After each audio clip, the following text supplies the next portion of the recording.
ओम नमो नारायणाय। मृत्यु एहा एक एमिति सत्य जाहाकु केही अस्वीकार करिपारिबे नाही। किंतु आपण केबे भाबिछंती कि जेतेबेले शरीररु प्राण बाहरी जाए सेतेबेले कोन हुए? आत्मा केउठाकु जाए? आमर प्रियजनक मृत्यु परे आमे करुथिबा पिंडदान ओ 13 दिनर कर्म कोन प्रकृतरे सेमानंक पाखरे पहुंचे? आजी आमे आरंभ करिबाकु जाउछु गरुड़ पुराणर सेही रहस्यमय यात्रा, जेउठारे स्वयं श्रीहरि विष्णु निज बाहन गरुड़ंकु मृत्यु परर 47 दिनर सेही भयंकर तथा रोमांचकर पथ विषय कहउछंती। बैतरणी नदीर कष्टठारु आरंभ करी जमराजंक दरबार रे न्याय पर्यंत आजिर एही विशेष भिडियो रे आमे जानिबा आत्मार संपूर्ण सफर। जदि आपण जीवन और मृत्युर एही गूढ़ रहस्य को बुझिबाकु चाहुछंती तेबे भिडियोटी को शेष पर्यंत निश्चय देखंतु। आसंतु जानिबा शरीर त्याग परे आम सहित कौन घटे। श्रीहरि कहउछंती, हे पक्षीराज, जेतेबेले जने व्यक्तिर आयुष शेष होई जाए सेतेबेले काल तार अति निकटतर हुए। मृत्यु सज्जारे पड़िथिबा व्यक्तिर वाक् शक्ति प्रथमे हजि जाए। से निज प्रियजनंकु किछि कहिबाकु चाहे किंतु पाटिरु शब्द बाहरे नाही। तार दृष्टिशक्ति बदली जाए, समग्र संसार ताकु एक अलगा रूपरे देखा जाए। एही समय रे व्यक्ति को दैवी दृष्टि प्राप्त हुए, जहा द्वारा से समग्र ब्रह्मांड को एका संगे देखि पारे। ठीक सेही समय रे दुई जन जमदूत सेठारे पहुंचंती। सेमानंकर स्वरूप अत्यंत भयंकर। सेमाने जमपास धरिथांती। पापी व्यक्ति एही जमदूत मानंकु देखि भयरे मलमूत्र त्याग करि दिए, किंतु जने पुण्यात्मा व्यक्तिंको पाई श्रीहरिंको पार्षद माने शांत रूपरे आसंती। जेतेबेले प्राण बाहरिबार समय आसे, शरीरर 9टी द्वार, 2टी आखि, 2टी कान, 2टी नाकर पुड़ा, गोटिए मुख, मलद्वार, मूत्रद्वाररु कौनसी एक पथ देई आत्मा बाहरी जाए। श्रीहरि कहउछंती, हे गरुड़, पापीर प्राण निम्न द्वार देई कष्टरे बाहरुथिबा बेले पुण्यात्मांको प्राण ब्रह्मरंध्र मुंड देई अति सहजरे बाहरी जाए। शरीररु बाहरिबा मात्रे आत्मा को एक अंगुष्ठ प्रमाण शरीर मिले। एहा एक एमिति शरीर जहा मांसहाड़े तैयारी नुहे, बरं केवल भोग करिबा पाई तैयारी। जमदूत माने सेही आत्मा को शिकुली रे बांधी अति निर्दय भावे घुसारी नियंती। आत्मा निज परिवार को देखि कांदे, पछकु फेरिबाकु चाहे, किंतु जमदूत माने ताकु कठोर बाणी रे चेतावनी दियंती, रे पापी, तोते धर्मराजंको पाखकु जिबाकु हेबो। जमदूत माने ताकु निजर पाप कर्म मने पकाई दियंती एवं ताकु अंधकारमय पथरे नहीं जांती। श्रीहरि विष्णु गरुड़ंकु कहउछंती, मृत्यु परे प्रथम 24 घंटा मध्यरे आत्मा को एक दीर्घ यात्रा करिबाकु पड़े, जहा साधारण मनुष्य पाई अकल्पनीय। जेतेबेले जमदूत माने आत्मा को बांधी नियंती, सेमाने ताकु कौनसी साधारण गतिरे नुहे, बरं बाजु परी प्रखर बेगरे नहीं जांती। श्रीहरि कहउछंती, हे गरुड़, सेही आत्मा निज कर्मर भयरे क्रंदन करुथाए। से निज स्त्री पुत्र और धन संपत्ति को मने पकाई व्याकुल हुए, किंतु जमदूत माने ताकु तीरे हेले विश्राम दियंती नाही। प्राय 99,000 योजनर एही पथ को जमदूत माने मात्र किछि मुहूर्तरे अतिक्रम करी आत्मा को जमराजंक नगरी रे पहुंचाई दियंती। जमपुरी रे पहुंचिबा परे आत्मा सेठारे भयंकर वातावरण देखे। चतुर्दिगरे पापी मानंकर करुण चित्कार सुना जाए। सेठारे आत्मा प्रथम थर पाई जमराजंकु देखे। जमराज सेही समय रे ताकु कौनसी दंड दियंती नाही, बरं केवल तार पाप और पुण्यर एक क्षुद्र झलक देखाई दियंती। एहा देखि आत्मा अत्यंत भयभीत होई पड़े। से बुझिपारे जे संसार रे से जहा भी करिछि ताहा सबु एठारे लिपिबद्ध अछि। जमराजंको आदेशरे जमदूत माने आत्मा को पुणी थरे सेही स्थान को फेराई नियंती, जेउठारे तार पार्थिव शरीर त्याग होइथिला। श्रीहरि कहउछंती, हे पक्षीराज, आत्मा पुणी निज घर को फेरियासे, कारण तार माजा एबे भी संसार रे छंदी होई रही थाए। आत्मा चाहें जे से पुणी निज शरीर भितरे प्रवेश करिबो, किंतु जमदूतंको पासरे बंधा होइथिबारु से ताहा करि पारे नाही। जेतेबेले परिवार लोके सब संस्कार करि सारंती, सेतेबेले आत्मा निराश होई जाए। एही समय रे आत्मा को अत्यधिक शोष एवं भोक लागे। से घरर चारिपाखरे बुले एवं निज प्रियजनंकु ताकु किछि खाइबाकु देबा पाई अनुरोध करे, किंतु केही तार स्वर सुनी पारंती नाही। एही 24 घंटा मध्यरे आत्मा अत्यंत असहाय अनुभव करे। मृत्यु परे परिवार लोके दशाह कर्म करिथांती। आमे भाबु एहा केवल एक परंपरा, किंतु गरुड़ पुराण अनुसारे एही 10 दिनर पिंडदान उपरे ही मृत आत्मार भविष्यत निर्भर करे। श्रीहरि कहउछंती, हे गरुड़, मृत्यु परे आत्मा बाजु परी अस्थिर थाए, ताकू एक आधार देबा पाई पिंडदान एकांत आवश्यक। पिंडदानरु किपरि गढ़ा हुए अंग। शरीर त्याग करिबा परे आत्मा को कुहा जाए प्रेत। एही प्रेत शरीर रे कौनसी हाड़ किंबा मांस न थाए, जहा फल से जमलोकर कठोर दंड सही पारिब नाही। तेणु प्रतिदिन दिया जाउथिबा पिंडरु आत्मा को एक जातना देह बा क्षुद्र शरीर मिले। प्रथम दिनर पिंडरु आत्मार मस्तक बा मुंड तैयारी हुए। द्वितीय दिनर पिंडरु आखि, कान एवं नासिका गठित हुए। तृतीय दिनर पिंडरु गला, कांध एवं बाहुर गठन हुए। चतुर्थ और पंचम दिन पिंडरु हृदय, नाभि एवं गुह्य अंग निर्मित हुए। षष्ठ रु अष्टम दिन मध्यरे कटी बा अंटा, जंघ एवं पादर गठन शेष हुए। नवम और दशम दिन रे शरीरर शिरा, प्रशिरा एवं क्षुधा तृषार शक्ति जाग्रत हुए। एही 10 दिन पर्यंत आत्मा निज घरर द्वार पाखरे किंबा शमशान रे अपेक्षा करिथाए। जेतेबेले परिवारर सदस्य माने पिंड दियंती, से ताकू अत्यंत श्रद्धारे ग्रहण करे। श्रीहरि कहउछंती, जदि काहार पिंडदान करा जाए नाही, तेबे सेही आत्मा निर्जन बनरे किंबा अशुभ स्थान रे प्रेत होई बुलिथाए एवं जुग जुग धरी कष्ट पाए। 10म दिन बेलकू आत्मार संपूर्ण जातना देह प्रस्तुत होई सारी थाए। एही शरीर एते शक्तिशाली जे एहाकू कटा जाई पारिबो नाही कि पोड़ा जाई पारिबो नाही, किंतु एहा समस्त प्रकार जंत्रणा अनुभव करि पारे। जमलोकर दीर्घ पथ अतिक्रम करिबा पाई एही शरीर ही आत्मार एकमात्र सहारा हुए। 10म दिन रे आत्मा संपूर्ण रूपे जानी जाए जे से एबे संसारर नुहे। तार परिवार लोके ताकू शेष विदाय देबा पाई प्रस्तुत हुअंती। परिवार लोके करिथिबा दान और मंत्रर शक्तिहीन आत्मा को आगामी यात्रा पाई आशीर्वाद साजे। मृत्युर 12 दिन बीती जाइछि। घरर परिवेश एबे भी शोकाकुल, किंतु त्रयोदश दिनटी हेउछि सेही दिन जेबे आत्मा को एही मर्त्यमंडलरु सबुदिन पाई विदाय नेबाकू पड़े। श्रीहरि विष्णु गरुड़ंकु कहउछंती, हे खगेश्वर, त्रयोदश दिन रे जेतेबेले परिवार लोके सपिंडीकरण एवं शेष भोजी समाप्त करंती, सेही मुहूर्त रे आत्मार बंधन छिन्न होई जाए। एही दिन जमदूत माने पुनर्बार आत्मा पाखरे पहुंचंती। आत्मा निज परिवार को, निजर प्रिय घर को एवं सेही स्थान को शेष थर पाई बुली चाहे। से चाहे आउ किछि समय रहिबाकू, किंतु जमदूतंको पास ताकू टाणी नहीं जाए।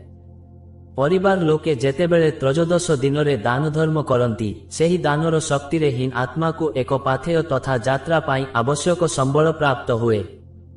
जदि काहार 13 दिनर कर्म होई न थाए, तेबे सेही आत्मा कांदी कांदी अत्यंत क्षुधार्त अवस्थारे जममार्गरे बाहारे। जमलोकर एही पथ साधारण रास्ता नुहे। श्रीहरि कहउछंती, एही मार्ग 86,000 योजन लंबा। एठारे ना गछ अछि, ना पानी अछि, ना कौनसी विश्राम स्थल अछि।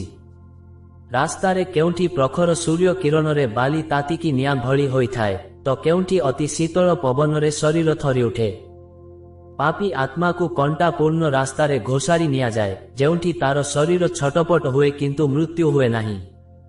यात्रा आरंभ करिबा मात्रे आत्मा को निजर पाप कर्म गुड़िक मने पड़िबाकू लागे। से चित्कार करी कहे, हाय, मु जीवित थिबा बेले काहींकी दान कली नाही, काहींकी परोपकार कली नाही, काहींकी केवल मायारे बुड़ी रहिली। जमदूत माने तार एही विलाप शुणी हसंती एवं कहंती, एबे कांदिले कोन हेबो? जहा बुणीथिलु ताहा ही एबे काटिबु। त्रयोदश दिन परे आत्मा संपूर्ण एका होई जाए। ना धन साथी दिए, ना परिवार, केवल व्यक्ति करिथिबा सत्कर्महीन ताकू सेही अंधकार पथरे आलोक देखाए। जेउमाने नियमित नाम जप करंती, सेमानंको पाई एही यात्रा किछिटा सहज होई जाए। 13 दिनर कर्म सारी जेतेबेले आत्मा जमलोक पथरे पाद थापे, सेतेबेले तार पादरे जोता न थाए कि मुंड उपरे छता न थाए। लगातार 5 दिनर कठिन यात्रा परे, अर्थात मृत्युर 18 दिन रे आत्मा पहुंचे प्रथम मुख्य नगरी रे, जहार नाम हेउछि सौम्यपुर। श्रीहरि कहउछंती, हे गरुड़, एही नगरी को देखि आत्मा मनरे किछिटा आशा जाग्रत हुए, किंतु पापी आत्मा पाई एठारे मध्य शांति नाही। ସୌମ୍ୟପୁର ନଗରୀ ଦେଖିବାକୁ ଅତ୍ୟନ୍ତ ସୁନ୍ଦର, କିନ୍ତୁ ସେହି ଆତ୍ମା ପାଇଁ ଏହା ଏକ ପରୀକ୍ଷା ସଦୃଶ। ଏହି ସମୟରେ ଆତ୍ମା ଅତ୍ୟଧିକ କ୍ଷୁଧା ଏବଂ ତୃଷାରେ ବ୍ୟାକୁଳ ଥାଏ। ସେ ରାସ୍ତାରେ ଯାଉଥିବା ସମୟରେ ନିଜ ପରିବାରକୁ ମନେ ପକାଇ କାନ୍ଦିଥାଏ। ଠିକ୍ ସେହି ସମୟରେ ପୃଥିବୀରେ ପରିବାର ଲୋକଙ୍କ ଦ୍ୱାରା ଦିଆଯାଇଥିବା ମାସିକ ଶ୍ରାଦ୍ଧର ଅନ୍ନ ସେଠାରେ ପହଞ୍ଚେ। ଶ୍ରୀହରି ଗରୁଡ଼ଙ୍କୁ ବୁଝାଉଛନ୍ତି ଯେ ଯେଉଁମାନେ ନିଜ ପରିଜନଙ୍କ ପାଇଁ ମାସିକ ଶ୍ରାଦ୍ଧ କରନ୍ତି, ସେହି ଅନ୍ନର କିଛି ଅଂଶ ସୌମ୍ୟପୁରରେ ଆତ୍ମାକୁ ମିଳିଥାଏ। ଯଦି କେହି ପାପୀ ଆତ୍ମା ହୋଇଥାଏ ଏବଂ ତାର ପରିବାର ଶ୍ରାଦ୍ଧ କର୍ମ କରିନଥାନ୍ତି, ତେବେ ଯମଦୂତମାନେ ତାକୁ ସେହି ସୁନ୍ଦର ନଗରୀ ଭିତରେ ପ୍ରବେଶ କରିବାକୁ ଦିଅନ୍ତି ନାହିଁ, ବରଂ ତାକୁ ବାହାରେ ଧୂଳିମୟ ରାସ୍ତାରେ ଘୋଷାରି ନିଅନ୍ତି। ସୌମ୍ୟପୁରରେ ବିଶ୍ରାମ ନେଉଥିବା ଅନ୍ୟ ଆତ୍ମାମାନଙ୍କୁ ଦେଖି ପାପୀ ବ୍ୟକ୍ତି ବିଚଳିତ ହୋଇପଡ଼େ। ସେ ଦେଖେ ଯେ କିଛି ଆତ୍ମା ଶାନ୍ତିରେ ଅଛନ୍ତି ଯେଉଁମାନେ ଜୀବନରେ ଦାନ କରିଥିଲେ। ସେ ସେମାନଙ୍କୁ ପଚାରେ, ମୁଁ କେମିତି ଏହି ଯନ୍ତ୍ରଣାରୁ ମୁକ୍ତି ପାଇବି? କିନ୍ତୁ ସେଠାରେ କେହି କାହାକୁ ସାହାଯ୍ୟ କରିପାରନ୍ତି ନାହିଁ। ଯମଦୂତମାନେ ତାକୁ କଠୋର ଦଣ୍ଡ ଦେଇ କହନ୍ତି, ତୁ ଜୀବିତ ଥିବା ବେଳେ କେବେ ବିଷ୍ଣୁ ନାମ ନେଇନୁ, କେବେ ଗୋଟିଏ ବି ଗଛ ଲଗାଇନୁ କି ପିଆଲାଏ ଜଳ ଦାନ କରିନୁ। ଏବେ ତୋତେ କେଉଁ ଅଧିକାରରେ ବିଶ୍ରାମ ମିଳିବ? କିଛି ସମୟର ସେହି ଅସ୍ଥାୟୀ ରହଣି ପରେ ଯମଦୂତମାନେ ପୁଣି ଥରେ ସେହି ଆତ୍ମାକୁ ଶିକୁଳିରେ ବାନ୍ଧି ଆଗକୁ ଟାଣନ୍ତି।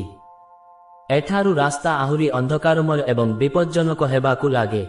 ଆତ୍ମା ନିଜର ଶରୀରକୁ ସମ୍ଭାଳି ନପାରି ଭୂମିରେ ଲୋଟି ପଡ଼େ, କିନ୍ତୁ ଯମଦୂତଙ୍କ ପ୍ରହାର ତାକୁ ଛିଡ଼ା ହେବାକୁ ବାଧ୍ୟ କରେ। ସୌମ୍ୟପୁରରୁ ବାହାରିବା ପରେ ଆତ୍ମାର ଯାତ୍ରା ଆହୁରି କଠିନ ହୋଇଯାଏ। ଦୀର୍ଘ 10 ଦିନ ଧରି କଣ୍ଟକିତ ପଥ ଏବଂ ପଥର ବର୍ଷା ମଧ୍ୟରେ ଗତି କରିବା ପରେ ମୃତ୍ୟୁର 28 ଦିନରେ ଆତ୍ମା ପହଞ୍ଚେ ସୌରିପୁର ନାମକ ଏକ ରହସ୍ୟମୟ ନଗରୀରେ। ଶ୍ରୀହରି ଗରୁଡ଼ଙ୍କୁ କହୁଛନ୍ତି, ହେ ପକ୍ଷୀରାଜ, ଏହି ନଗରୀର ଶାସକ ହେଉଛନ୍ତି ଜଙ୍ଗମ ନାମକ ଏକ ଭୟଙ୍କର ଶକ୍ତି, ଯିଏ ପାପୀ ଆତ୍ମାଙ୍କୁ ଦେଖିଲେ ଅଟ୍ଟହାସ୍ୟ କରନ୍ତି। ସୌରିପୁରରେ ପହଞ୍ଚିବା ମାତ୍ରେ ଆତ୍ମା ଦେଖେ ଯେ ସେଠାରେ ସୂର୍ଯ୍ୟର କୌଣସି ଆଲୋକ ନାହିଁ। କେବଳ ଏକ ଅଦ୍ଭୁତ କଳା ରଙ୍ଗର ଅନ୍ଧକାର ସମଗ୍ର ନଗରୀକୁ ଘୋଡ଼ାଇ ରଖିଛି। ଏହି ଅନ୍ଧକାର ଭିତରେ ଆତ୍ମାକୁ ନିଜର ସମସ୍ତ ପାପ କର୍ମଗୁଡ଼ିକ ଚଳଚ୍ଚିତ୍ର ପରି ଦେଖାଯାଏ। ସେ ଜୀବନରେ କାହାକୁ ଠକିଥିଲା, କାହା ମନରେ କଷ୍ଟ ଦେଇଥିଲା କିମ୍ବା କାହାର ଅମାନତ ହଡ଼ପ କରିଥିଲା, ସେହି ସବୁ ଦୃଶ୍ୟ ତାକୁ ମାନସିକ ସ୍ତରରେ ଦଗ୍ଧ କରେ। ଏଠାରେ ଯମଦୂତମାନେ ଆତ୍ମାକୁ ତିଳେ ହେଲେ ବିଶ୍ରାମ ଦିଅନ୍ତି ନାହିଁ। ସୌରିପୁରର ବାୟୁ ଏତେ ବିଷାକ୍ତ ଯେ ଆତ୍ମାକୁ ନିଶ୍ୱାସ ନେବାରେ କଷ୍ଟ ହୁଏ।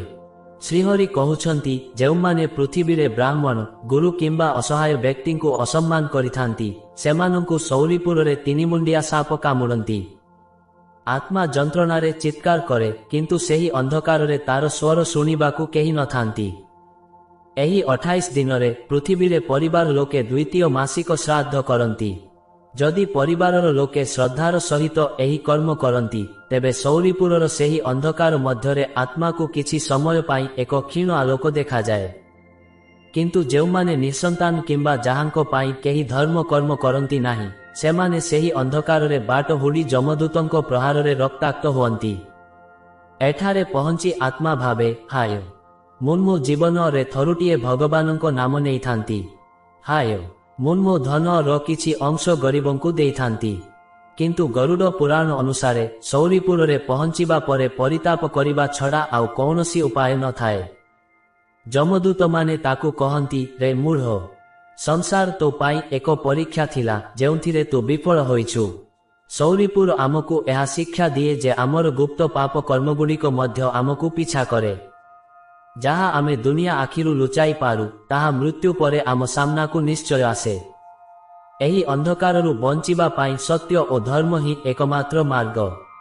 ସୌରିପୁରର ସେହି କାଳକୋଠରୀ ପରି ଅନ୍ଧକାରକୁ ପାର କରିବା ପରେ ମୃତ୍ୟୁର 32 ଦିନରେ ଆତ୍ମା ଏକ ଏମିତି ସ୍ଥାନରେ ପହଞ୍ଚେ ଯାହାକୁ ଶୈଳପୁର ବା ପଥରର ନଗରୀ କୁହାଯାଏ। ଶ୍ରୀହରି ଗରୁଡ଼ଙ୍କୁ କହୁଛନ୍ତି, ହେ ଖଗେଶ୍ୱର, ଏହି ମାର୍ଗଟି ଅତ୍ୟନ୍ତ ଉଚ୍ଚାନିଚା ପାହାଡ଼ରେ ଭର୍ତ୍ତି। ଏଠାରେ ଚାଲିବା ଯେତିକି କଷ୍ଟକର, ଆକାଶରୁ ଆସୁଥିବା ବିପଦ ସେତିକି ଭୟଙ୍କର। ଶୈଳପୁରରେ ପହଞ୍ଚିବା ମାତ୍ରେ ବାୟୁମଣ୍ଡଳ ବଦଳିଯାଏ। ହଠାତ୍ ଆକାଶରୁ ବଡ଼ ବଡ଼ ଶାଣିତ ପଥର ଏବଂ ଲୌହ ନିର୍ମିତ ଅସ୍ତ୍ର ବୃଷ୍ଟି ହେବାକୁ ଲାଗେ। ଶ୍ରୀହରି କହୁଛନ୍ତି, ଯେଉଁମାନେ ପୃଥିବୀରେ କୌଣସି ଜୀବକୁ ପଥର ମାରି କଷ୍ଟ ଦେଇଥାନ୍ତି କିମ୍ବା ପରର ଘର ଭାଙ୍ଗିଥାନ୍ତି, ସେମାନଙ୍କ ଉପରେ ଏହି ପଥର ବର୍ଷା ଅଧିକ ଉଗ୍ର ହୋଇଥାଏ। आत्मा निजकु रक्षा करिबा पाई कौनसी आश्रय पाए नाही। प्रतिटी पथरर माड़रे तार जातना देह छटपट हुए किंतु से मरी पारे नाही। एही पथर वर्षा मध्यरे जमदूत माने आत्मा को लगातार चालिबाकु बाध्य करंती। जदि आत्मा जंत्रणारे बसी पड़े तेबे ताकु लुहा मुन थिबा कोरड़ारे प्रहार करा जाए। से माने कहंती, रे दुर्भागा, पृथ्वीरे तू बहुत सुख सेजरे शोइथिलु, एबे एही पथर सेजरे चालिबार अभ्यास कर। एही समयरे आत्मा को परिवार द्वारा दिया जाइथिबा त्रैपाक्षिक श्राद्धर अन्न मिले, जहा ताकु केवल एतिकी शक्ति दिए जे से मरिबो नाही किंतु कष्ट सही चालिबो। शैलपुररे गोटिए हेले गछ नाही कि बुंदाए जल नाही। आत्मार ओठ सुखी काठ पड़ी जाए। से रास्तारे पड़िथिबा गोड़ी को पानी भाभी चाटिबाकु चेष्टा करे किंतु ताहा अग्नि परी गरम थाए। श्रीहरि गरुड़ंकु कहउछंती, हे गरुड़, जिए जीवन रे पथचारींको पाई पानीर व्यवस्था करिथाए किंबा वृक्ष रोपण करिथाए, ताकु शैलपुरर एही ताप कम अनुभव हुए। पथर माड़रे क्षतविक्षत आत्मा निजर पूर्व जन्मर भूल गुड़ीकु मने पकाई हाहाकार करे। से अनुभव करे जे संसारर सबु संपर्क केवल स्वार्थर थिला। एही निर्जन पहाड़िया रास्तारे से संपूर्ण एका। से चाहे भगवानंकु डाकिबाकु किंतु भय एवं जंत्रणा जोगुं तार स्वर क्षीण होई जाए। शैलपुरर यात्रा आमकु शिक्षा दिए जे हिंसा केबे भी शुभफल दिए नाही। आमे जानतरे हेउ कि अजानतरे अन्यकु देइथिबा प्रतिटी जंत्रणा पथर होई आम पाखकु फेरी आसे। मनुष्य जन्म पाई जिए केवल निज सुख कथा चिंता करे, ताकु शैलपुररे एहीपरि भयानक परिस्थितिर सामना करिबाकु पड़े। शैलपुरर कष्ट सहिबा परे मृत्युर 35 दिनरे आत्मा एक एमिति स्थानरे पहुंचे जेउठारु फेरिबार कौनसी पथ न थाए। एहा हेउछि पापीमानंको पाई जमदंडर प्रवेश द्वार भयंकर बैतरणी नदी। श्रीहरि विष्णु कहउछंती, हे गरुड़, एही नदी 100 योजन विस्तृत एवं एहार भयानकता वर्णना करिबा असंभव। बैतरणी नदीरे जल न थाए, बरन एहा रक्त, पूज, मांस एवं मलमूत्ररे परिपूर्ण। एहार ढेउ गुड़िक अग्नि परि उत्तप्त। नदी भितरे विशालकाय कुंभीर, माछ एवं भयंकर जलचर जीव रहंती, जेउमाने आत्मार कोमल शरीर को झुणी खाइबाकू अपेक्षा करिथांती। पापी आत्मा एही नदी को देखिबा मात्रे भयरे मूर्छा होई जाए। एही समयरे हीन मनुष्यर पृथ्वीरे करा जाइथिबा गोदान बा गाई दानर फल मिले। श्रीहरि गरुड़ंकु कहउछंती, जे जीवित थिबा बेले श्रद्धार सहित गोदान करिथाए, तार सेही गाई बैतरणी नदी कूलरे प्रकट हुए। सेही पुण्यात्मा गाईर लांज धरी अति सहजरे नदी पार होई जाए। किंतु जिए केबे दान करि न थाए, ताकु जमदूत माने बाध्य करी नदी मध्यकु ठेली दियंती। नदी मध्यरे पड़िबा मात्रे उत्तप्त रक्तरे आत्मार चर्म पोड़िबाकु लागे। से बुड़ी जाए, पुणी उपरकु आसे। जलचर जीव माने तार अंग प्रत्यंग को कामुड़ी क्षतविक्षत करंती। आत्मा रड़ी करी कहे, रक्षा कर, मोते एही नरकरु बाहर कर। किंतु जमदूत माने उपरु हसी कहंती, रे पापी, तू जीवन सारा अधर्म करिछु, परर शोषण करी रक्त पीछु, एबे एही रक्त नदीरे निज पापर प्रायश्चित कर। जेउमाने गुरुपत्नी गमन, ब्राह्मण हत्या, गर्भपात किंबा विश्वासघातकता करिथांती, सेमाने एही नदीरे वर्ष वर्ष धरी छटपट हुअंती। सेमानंको पाई एही नदी केबे विशेष हुए नाही। एही जंत्रणा एते अधिक जे आत्मा सेठारे प्रति मुहूर्तरे मृत्यु कामना करे, किंतु मृत्यु ताकु मिले नाही। बैतरणी नदी हेउछि कर्मफलर आईना। एहा आमकु सचेतन करे जे आमे अन्यर जहा भी अनिष्ट करिछु, ताहा रक्तर नदी होई आम सामनाकु आसीबो। जीवन थाउ थाउ करा जाइथिबा सेवा एवं दान ही एही भयंकर समुद्ररे एकमात्र नौका परि काम करे। बैतरणी नदीर रक्त और पूजरु बाहरिबा परे आत्मार शरीर संपूर्ण रूपे दुर्बल होई जाइथाए। मृत्युर 38 दिनरे जमदूत माने ताकु गांधर्वपुर नामक एक नगरी को टाणी नियंती।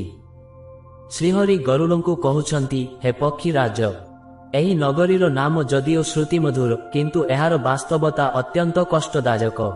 एठारे केवल पापीमानंकर हाहाकार हिं शुना जाए। गांधर्वपुररे पहुंचिबा मात्रे आत्मा हजार हजार प्रेतंकर विलाप शुणिबाकु पाए। सेठारे थिबा आत्मा माने निज निजर पाप कर्म को मने पकाई उच्च स्वररे कांदुथांती।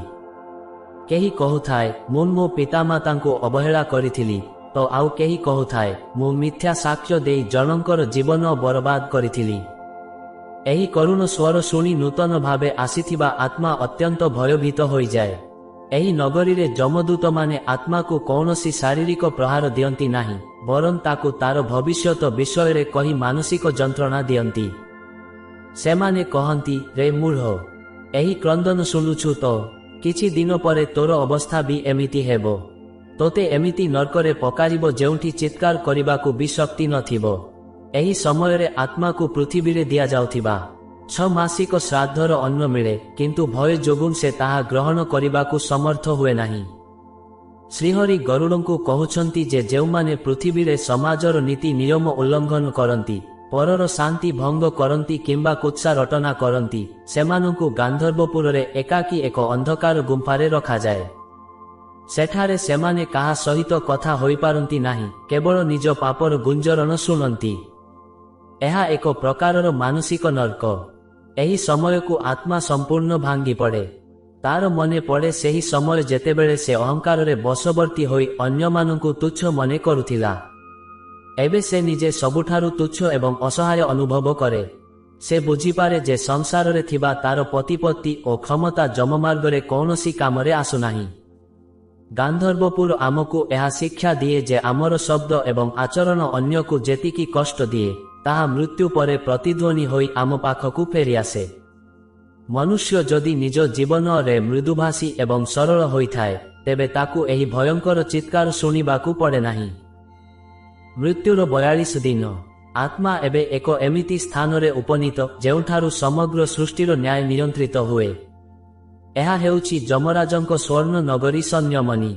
श्रीहरि गरुड़ंकु कहउछंती, हे खगेश्वर, एही नगरी 4000 योजन विस्तृत। एहार विशालता एवं प्राचीर देखिले जीवर मनरे आश्चर्य एवं भय एका संगे जाग्रत हुए। जमराजंक नगरी रे 4टी मुख्य द्वार अछि, जहा आत्मार कर्म अनुसारे खोली थाए। पूर्व द्वार, एहा अत्यंत सुंदर एवं सुबासित पुष्परे सज्जित। एही द्वार देई केवल सेही पुण्यात्मा माने प्रवेश करंती, जेउमाने जीवन रे सत्य बोलिछंती एवं भगवानंको भक्ति करिछंती। उत्तर और पश्चिम द्वार, एही द्वार गुड़िको देई सेही माने जाआंती, जेउमाने दान धर्म करिथांती किंबा न्याय मार्गरे चालिथांती। दक्षिण द्वार, एहा सबुठारु भयंकर। एहा अंधकारमय एवं लौह निर्मित। पापी आत्मा मानंकु केवल एही दक्षिण द्वार देई ही भीतरकु निया जाए। पापी आत्मा जेतेबेले दक्षिण द्वार निकटरे पहुंचे, से देखे जे सेठारे रक्षक माने अत्यंत क्रोधित रूपरे छिड़ा होइछंती। श्रीहरि कहउछंती, एही द्वार पाखरे पहुंचिबा मात्रे आत्मा को निजर शेष समय निकटतर जना पड़े। द्वार खोलिबा मात्रे भीतरु आसुथिबा गरम पवन एवं क्रंदनर शब्द आत्मा को थराई दिए। एही विशाल नगरी को देखि आत्मा निजको अति क्षुद्र मने करे। से अनुभव करे जे पृथ्वी रे से जेउ अहंकार रे बंचुथिला, ताहा एठारे मूल्यहीन। जमदूत माने ताकु कहंती, रे मूर्ख, एहा हेउछि न्यायर नगरी। एठारे ना काहार सुपारिश चाले, ना कौनसी लांच।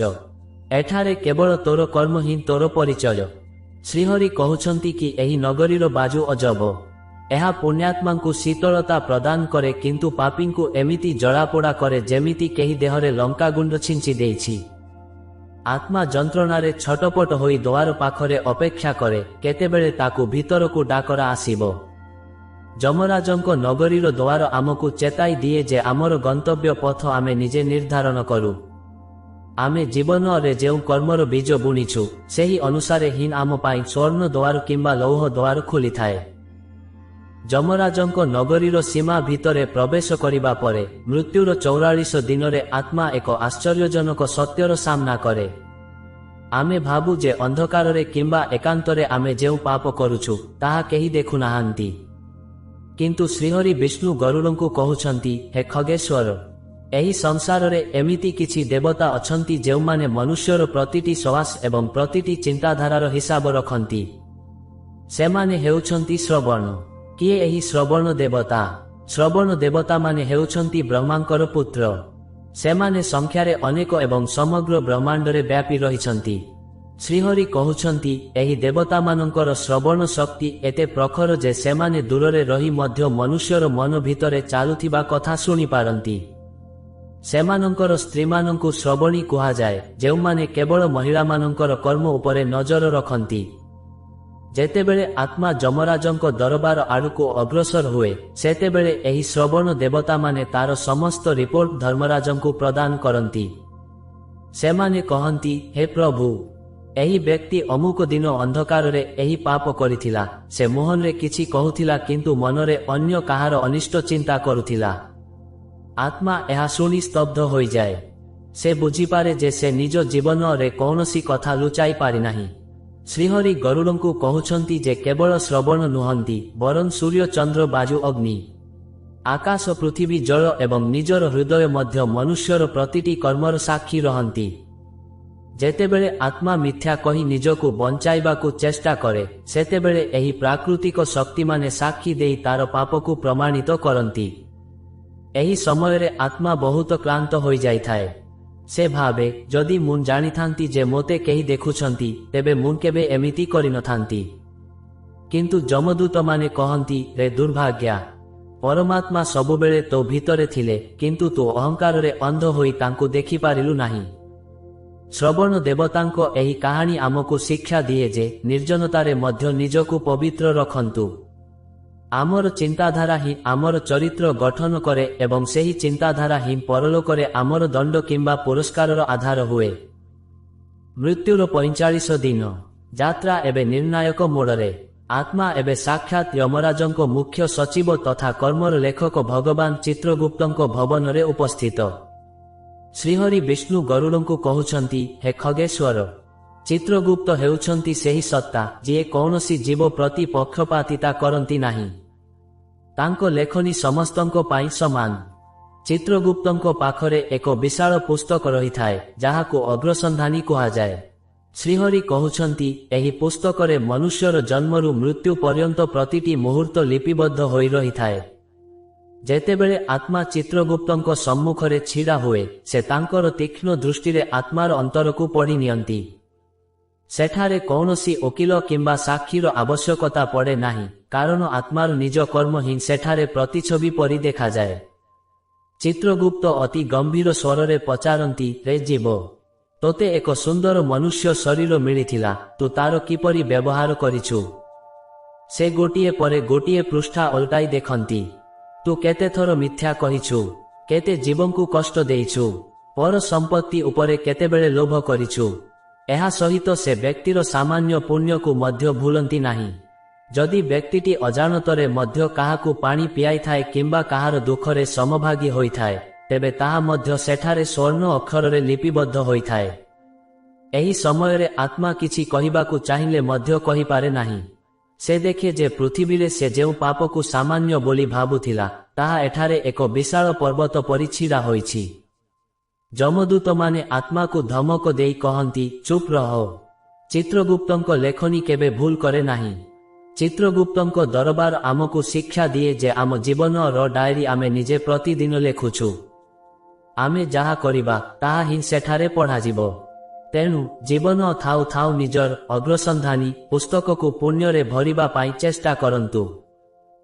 ମୃତ୍ୟୁର 46 ଦିନ। ଆଜି ସେହି ଦିନ ଯେବେ ଆତ୍ମାର ଚୂଡ଼ାନ୍ତ ଭାଗ୍ୟ ନିର୍ଦ୍ଧାରଣ ହେବ। ଚିତ୍ରଗୁପ୍ତଙ୍କ ଦରବାରରୁ ବାହାରି ଆତ୍ମା ଏବେ ସିଧାସଳଖ ଧର୍ମରାଜ ଯମରାଜଙ୍କ ସିଂହାସନ ନିକଟରେ ଉପସ୍ଥିତ। ଶ୍ରୀହରି ଗରୁଡ଼ଙ୍କୁ କହୁଛନ୍ତି, ହେ ଖଗେଶ୍ୱର, ଯମରାଜ ହେଉଛନ୍ତି ସୂର୍ଯ୍ୟଙ୍କ ପୁତ୍ର। ସେ ଯେତିକି ଭୟଙ୍କର, ସେତିକି ନ୍ୟାୟପ୍ରିୟ ମଧ୍ୟ। ଯମରାଜଙ୍କ ଦରବାରରେ ପହଞ୍ଚିବା ମାତ୍ରେ ଆତ୍ମା ତାଙ୍କର ଏକ ବିଶାଳ ସ୍ୱରୂପ ଦେଖିବାକୁ ପାଏ। ଶ୍ରୀହରି କହୁଛନ୍ତି, ପାପୀମାନଙ୍କ ପାଇଁ ଯମରାଜଙ୍କ ରୂପ ଅତ୍ୟନ୍ତ ଭୟାବହ। ତାଙ୍କ ହାତରେ ବିଶାଳ ଦଣ୍ଡ, ମୁଣ୍ଡରେ ଭୟଙ୍କର ମୁକୁଟ ଏବଂ ଆଖିରେ ଅଗ୍ନି ପରି କ୍ରୋଧ ଥାଏ। ତାଙ୍କୁ ଦେଖିଲେ ମନେହୁଏ ଯେପରି ସାକ୍ଷାତ ମହାକାଳ ଆସି ଛିଡ଼ା ହୋଇଛନ୍ତି। କିନ୍ତୁ ପୁଣ୍ୟାତ୍ମା ମାନଙ୍କ ପାଇଁ ସେହି ଯମରାଜ ଅତ୍ୟନ୍ତ ସୌମ୍ୟ ଏବଂ ଜଣେ ପିତା ସଦୃଶ ଶାନ୍ତ ଦେଖାଯାନ୍ତି।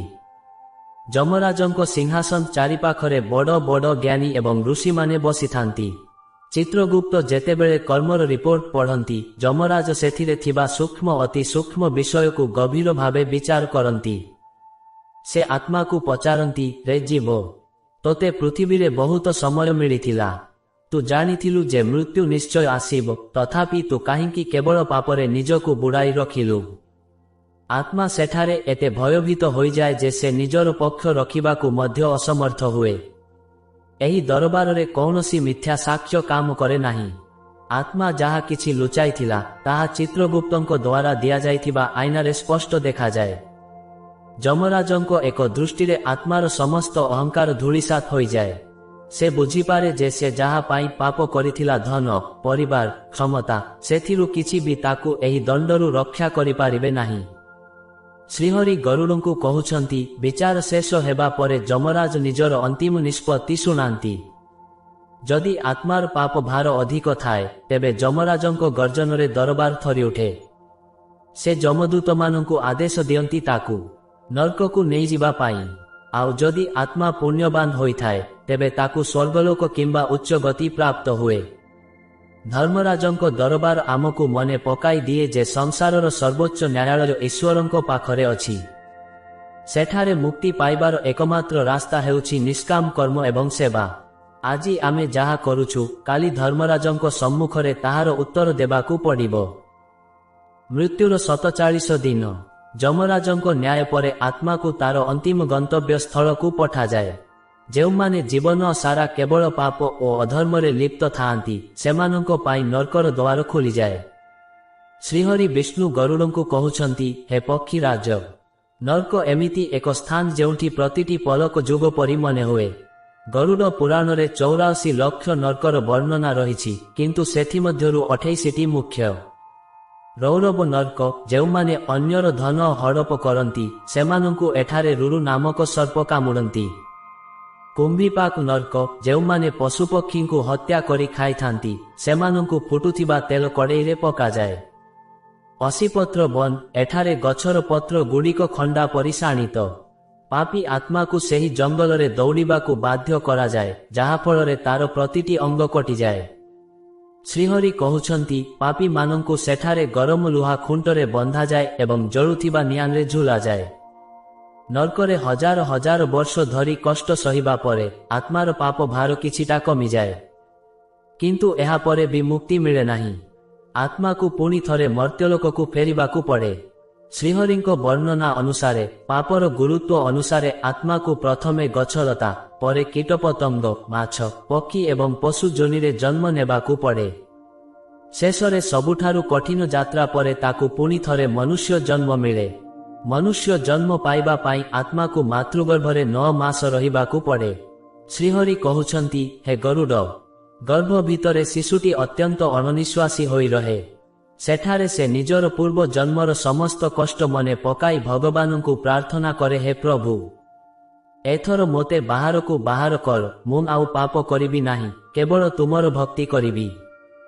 କିନ୍ତୁ ଜନ୍ମ ହେବା ମାତ୍ରେ ସଂସାରର ମାୟାଜାଲରେ ସେ ପୁଣି ସବୁ ଭୁଲିଯାଏ।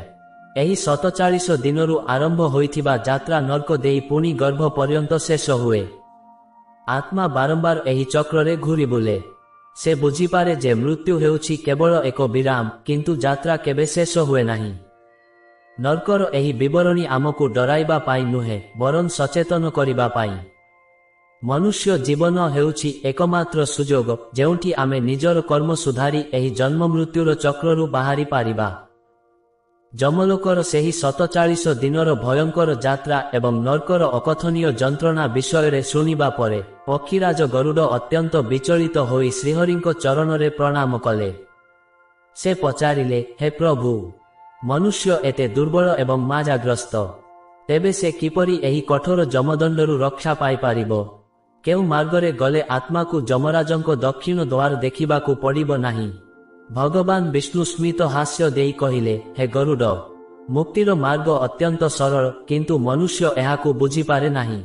ଯିଏ ନିଜ ଜୀବନରେ ଧର୍ମ ଏବଂ ଶୁଦ୍ଧତାକୁ ସ୍ଥାନ ଦିଏ, ଯମଦୂତମାନେ ତାର ଛାୟାକୁ ମଧ୍ୟ ସ୍ପର୍ଶ କରିପାରନ୍ତି ନାହିଁ। ଶ୍ରୀହରି କହୁଛନ୍ତି, ଯିଏ ଅନ୍ତଃକରଣରେ ଓଁ ନମୋ ନାରାୟଣାୟ କିମ୍ବା ଶ୍ରୀକୃଷ୍ଣଙ୍କ ନାମ ଜପ କରେ, ତାର ପାପରାଶି ଅଗ୍ନିରେ ତୁଳା ପରି ଜଳିଯାଏ। ଯେଉଁ ଘରେ ପ୍ରତିଦିନ ଭଗବତ ଗୀତା ପାଠ ହୁଏ କିମ୍ବା ହରି ନାମ ସଂକୀର୍ତ୍ତନ ହୁଏ, ସେଠାରେ ଯମଦୂତମାନେ ପ୍ରବେଶ କରିବାକୁ ଭୟ କରନ୍ତି। ମୁକ୍ତି ପାଇଁ କେବଳ ପୂଜା ପାଠ ଯଥେଷ୍ଟ ନୁହେଁ। ଶ୍ରୀହରିଙ୍କ ଉପଦେଶ ଅନୁସାରେ ଅସହାୟକୁ ଅନ୍ନ ଦାନ କରିବା, ପଶୁପକ୍ଷୀଙ୍କୁ ସେବା କରିବା ଏବଂ ପିତାମାତାଙ୍କୁ ଦେବତା ଜ୍ଞାନ କରି ପୂଜା କରିବା ହିଁ ସର୍ବଶ୍ରେଷ୍ଠ ଧର୍ମ। ଯେଉଁ ବ୍ୟକ୍ତି ଅନ୍ୟର ଦୁଃଖରେ କାନ୍ଦିଥାଏ ଧର୍ମରାଜ ତାକୁ ନିଜର ପ୍ରିୟ ବୋଲି ମାନନ୍ତି।